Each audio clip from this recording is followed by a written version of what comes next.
Vuestro Dios estaba muerto, y el paraíso que os prometieron estaba podrido. Sois marionetas en un circo de horroroso espectáculo. Universo inverso. Mensaje en una botella. This week, the LaRouche Political Action Committee has continued to keep the pressure on impeachment as the indispensable step in avoiding thermonuclear war. Mr. LaRouche himself was again featured on international media throughout the week. A discussion on Press TV, which revolved around the crisis in Ukraine, gave Mr. LaRouche the last word. We've left out one big factor here in the whole strategic picture. It goes together with the transatlantic community's financial state. The United States Wall Street interests are hopelessly bankrupt. They're about to be plunged into bankruptcy. The British interests themselves, who participate in the same thing as Wall Street, in fact, Wall Street and this British group are the same thing. They're an international group, the so-called British Anglo-American group, and that's called Wall Street. Now, Wall Street has taken over and destroyed the United States pretty much during the past two presidencies, those of Bush and now of Obama. So the crisis in the United States is severalfold. It's the misery imposed on the people, which is insufferable. It also is the fact that Wall Street is about to go bankrupt because it has gone into a bail-in mode, as has the British system. Now, a bail-in mode is like an elevator on the 70th floor going down without a cable on it to the bottom floor and probably below the bottom floor. And therefore, we're in a momentary crisis which is caused by this international financial crisis which hits hardest in the transatlantic community. And one of the ways of dealing with this is to try to go to war. And the trigger of war is driven now by the breakdown crisis of the entire British and U.S. economies, who are in a bail-in collapse. That is the entire inflation of bailout, which has gone on since the Bush family came into the presidency again, which actually Dick Cheney, not Bush. Bush was just a stooge. Dick Cheney was the real president. So the Cheney president who started all this stuff. The 9/11 question is a key part of this, and that's about to explode. That is 9/11, the Americans were killed by Saudi and British instituted people. I know that. And this thing is exploding together with this issue of the Obama's policies now. But the key thing here is that system is bankrupt. It's in a bail-in system. As I said, it's like an elevator on the 70th floor going down below the lowest floor, subfloor. And when that happens, the entire system goes into a bankruptcy crisis. Very much like what happened to poor Germany in the aftermath of World War I. Mr. LaRouche is saying what others are afraid to say and what needs to be said. We are quickly headed into a thermonuclear war. If you are unwilling to look that in the face, then you are unable to prevent it.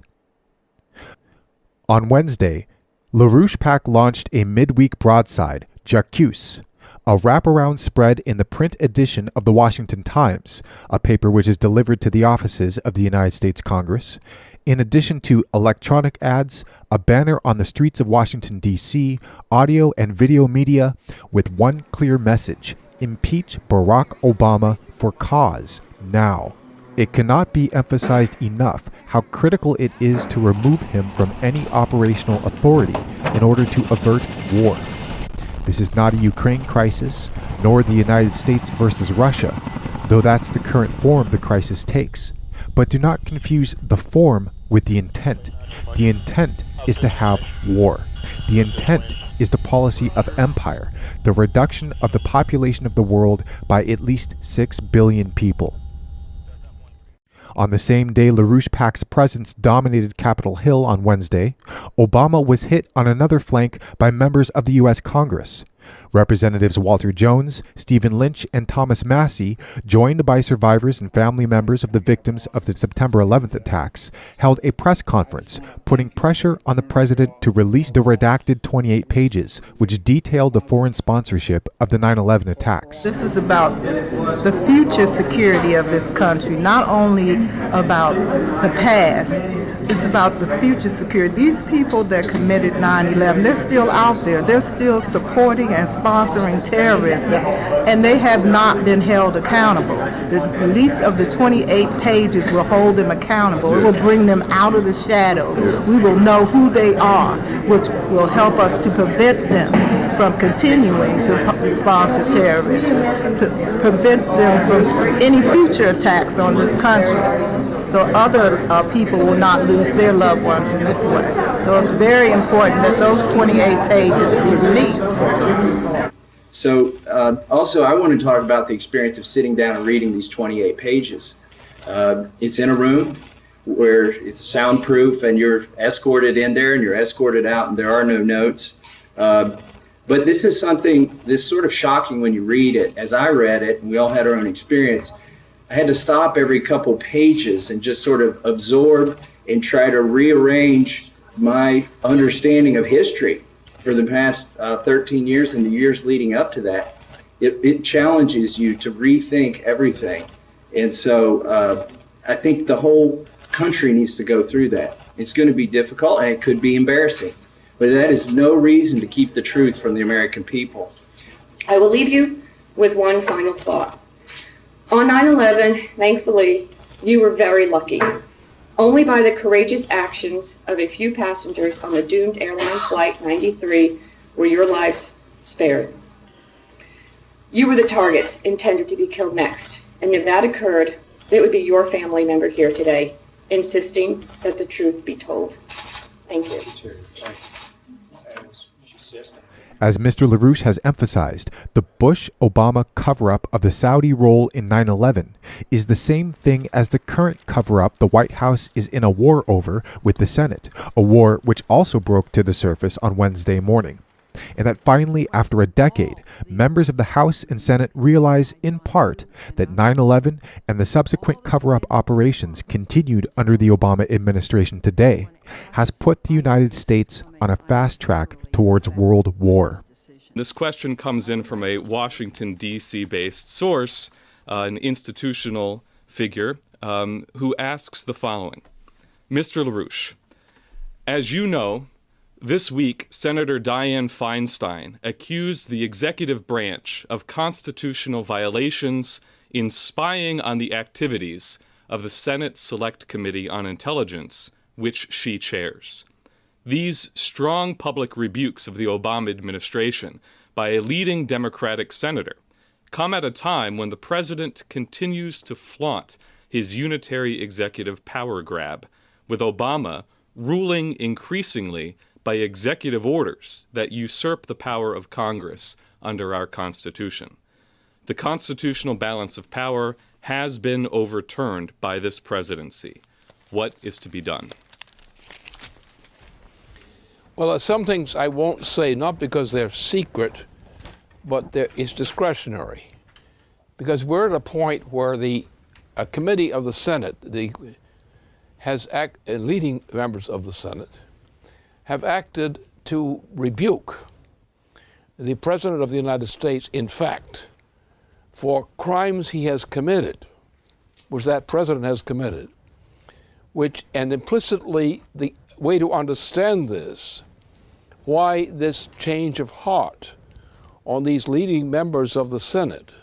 Why did they go after Obama on an issue which they could have gone after him 3 years ago easily? Because Obama is on the edge of launching thermonuclear war. And his policies, his efforts in terms of the fraud that he committed, in what he did in claiming that a Nazi organization was the new president of Ukraine, a unknown Nazi presidency, with 3 members of the so-called cabinet of this Nazi surrogate who are all directly tied to crimes, Nazi crimes. Whereas the real president of Ukraine is in suspension while what the disposition is going to be. So the only actual president of Ukraine is one sitting in suspension, waiting a due process of some sort to decide what's going to be done. Whereas a liar, who is a liar because he knows what he did, the President of the United States lied with the help of a Dick Cheney accomplice in getting a committee in the Congress to lie. And that was the basis on which they say that Obama had secured a new presidency of a bunch of Nazis, a Nazi factor, a known Nazi factor, known to Ukrainians as being a Nazi factor, known to Poles as being and so forth. So the President of the United States is a liar. He's a liar on an issue which he brings to the point of warfare, not local warfare. There could be no war in terms of Russia. It will not be involved in a war over Ukraine. If a war comes, Russia will not give in on the ultimatum.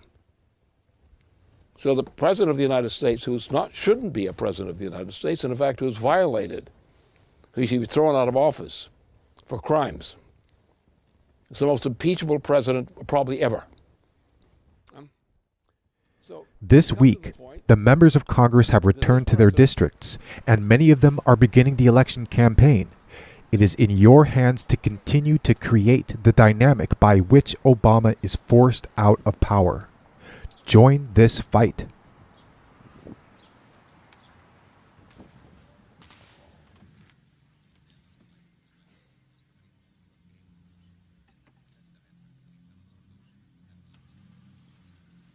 Cualquier sistema que montéis sin nosotros será derribado. Ya os avisamos antes, y nada de lo que construisteis ha perdurado. Oídlo mientras os inclináis sobre vuestros planos. Oídlo mientras os arremangáis. Oídlo una vez más. Cualquier sistema que montéis sin nosotros será derribado. Tenéis vuestras drogas, tenéis vuestras pirámides, vuestros pentágonos. Con toda vuestra hierba y vuestras balas ya no podéis cazarnos. Lo único que revelaremos de nosotros es este aviso. Nada de lo que construisteis ha perdurado. Cualquier sistema que montéis sin nosotros será derribado.